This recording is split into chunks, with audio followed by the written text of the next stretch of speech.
Start అయ్యిందా? అందరికీ నమస్కారం. నేను మీ శంకర్ నరేష్. అందరికీ ముందుగా శ్రీరామనవమి శుభాకాంక్షలు. హోప్ మీరందరూ ఫెస్టివల్ ని చాలా బ్రహ్మాండంగా చేసుకుంటున్నారని చెప్పి ఈ సంవత్సరం అయోధ్యలో కూడా శ్రీరామనవమి చాలా అద్భుతంగా జరుగుతుంది. సో దేశ ప్రజలందరికీ కూడా మతాలకు అతీతంగా పండుగ శుభాకాంక్షలు తెలియజేస్తున్నాను.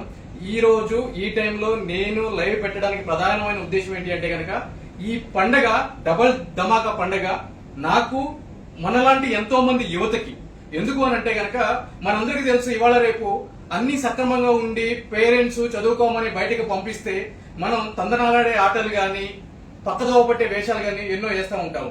కానీ వాటికి అన్నింటికి అతీతంగా ఎంతమందికో ఇన్స్పిరేషన్ గా ఈ రోజు మేము కూడా ఇంతకు మించి చేయాలి అనే విధంగా నిన్ననే యూపీఎస్సీ సివిల్స్ కి సంబంధించిన రిజల్ట్స్ అనేది రావడం జరిగింది. అందులో విశాఖపట్నానికి చెందిన Vemulapati Anitha, none other than మా సిస్టర్, ఆమె రైట్ ఫ్రమ్ ది బిగినింగ్ నుంచి ఈ స్థాయికి రావడానికి, సివిల్స్ లో సెలెక్ట్ అవ్వడానికి ఎంత కష్టపడింది, ఆమె యొక్క పరిస్థితి ఏంటి, ఆమె యువతకి ఏ విధంగా ఇన్స్పిరేషన్ అని చెప్పి ఒక చిన్న వీడియో, మరి ఎక్కువగా నేను ఇవ్వను, ఆమెను ఇబ్బంది పెట్టను, ఒక చిన్న వీడియో మీ అందరికీ చూపించడానికి, మీతో ఆ ఆనందాన్ని పంచుకోవడానికి. నేను మార్నింగ్ పెట్టగానే మీరందరూ కూడా మా విషెస్ కన్వే చేయండి అని అన్నారు. So that is the reason ఆమెతోటే ఒకసారి మీ అందరికీ కూడా మాట్లాడిపించి మీ అందరికీ కృతజ్ఞతలు తెలియజేయడానికి ఈ లైవ్ లోకి రావడం జరిగింది. సో ఆవిడ ఈ స్థానాన్ని అధిరోహించడానికి వాళ్ళ యొక్క పేరెంట్స్ పాత్ర, ఆమె యొక్క పడ్డ కష్టం ఏ విధంగా ఉందో ఒకసారి ఆమె మాటల్లోనే మీరు వినండి. హాయ్ అమ్మా, మనందరూ కూడా ఎంతో మంది నీ పోస్ట్ పెట్టగానే మా విషెస్ కన్వే చేయండి అని అంటున్నారు. ఒక్కసారి నీ తరపున వాళ్ళందరికీ కూడా థ్యాంక్స్ తెలియజేస్తాను.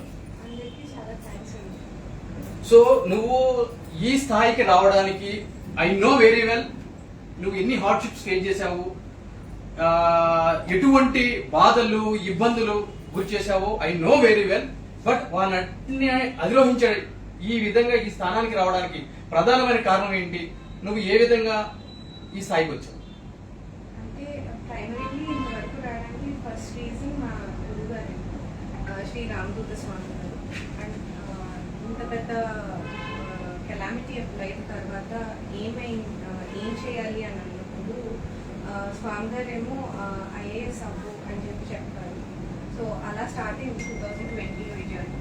అండ్ ఫైనలీ ఇయర్ క్లియర్ అయింది. ఆ తర్వాత త్రూఅవుట్ దిస్ జర్నీ మా ఫ్యామిలీ చాలా సపోర్ట్ చేశారు, మా పేరెంట్స్ కానీ మా సిస్టర్ కానీ.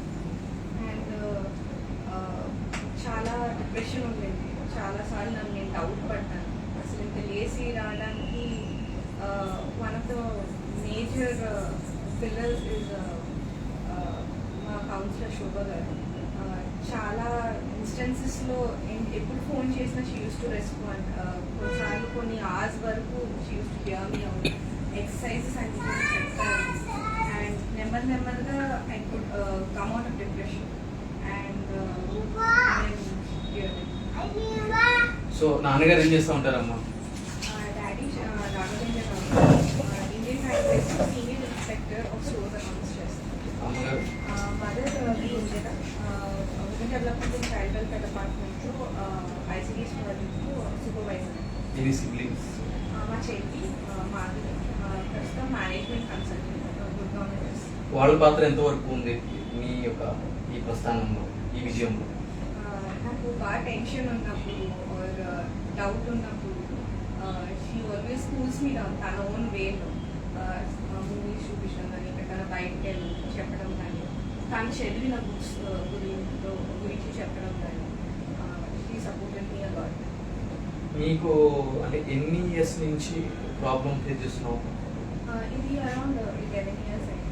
2013 March 1st సడన్గా ఒకరోజు కాలు నొప్పి అని స్టార్ట్ అయ్యి 4 hours పారాలిసిస్ లాగా అయింది. నుంచి రీచ్ అవుతాం. సో మీలాగా ఎంతోమంది యువకులు కానీ యువకులు కానీ జీవితంలో ఏదో సాధించాలి అని చెప్పి ప్రతిరోజు కూడా వాళ్ళ వంతు ప్రయత్నం చేస్తున్నారు. కానీ ఎక్కడో ఒక దగ్గర ఏదో ఒక పాయింట్లో వాళ్ళు ఇది మనతో సాధ్యం కాదేమో అని చెప్పి డ్రాప్ అయిపోయే వాళ్ళ సంఖ్య ఎక్కువ ఉంది. అంటే పోటీ పడే వాళ్ళకంటే ఆ పోటీలో చివరి వరకు నిలిచే వాళ్ళ సంఖ్య చాలా తక్కువగా ఉంది. ఎందుకంటే కనుక ఆ స్పిరిట్, ఆ మోటివేషన్ లేకపోవడం చేత. సో వాళ్ళకి నీవు ఇచ్చే సందేశం ఏంటి? చాలాసార్లు నాకు వర్క్ వచ్చింది, నేను నా ఎక్స్పీరియన్స్ చెప్పాను. Yes, that is what. అలాంటప్పుడు ముందుకు పుష్ చేసుకోవాలి, ముందుకు పుష్ చేసే సపోర్ట్ సిస్టమ్ కూడా ఉండాలి. మనకి కొన్నిసార్లు డిప్రెషన్ అన్నది ఒక Yes. ఇష్యూ, అండ్ దాన్ని మనం అడ్రస్ చేయాలి, హెల్ప్ తీసుకోవాలి, ఫ్యామిలీ సపోర్ట్ తీసుకోవాలి, ఎప్పటికప్పుడు షేర్ చేసుకుంటూ ఉండాలి. అండ్ అన్నిటికంటే మోస్ట్ ఇంపార్టెంట్ బిలీఫ్ ఉండాలి, రేపు బెటర్ ఉంటుంది. మన మీద మనకు నమ్మకం ఉండాలి.